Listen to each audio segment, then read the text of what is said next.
So in this Moomoo tutorial video, I am going to be showing you guys how to share your referral code with friends on the Moomoo application. So once you open up Moomoo, I want you to go to the bottom right and press on the Me icon.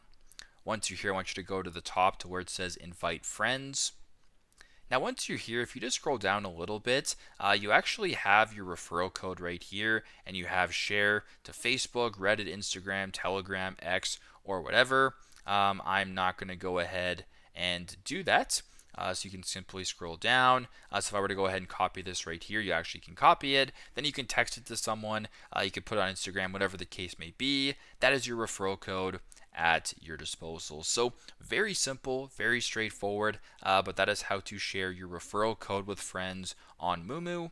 Thanks again for watching, and I hope this video helps.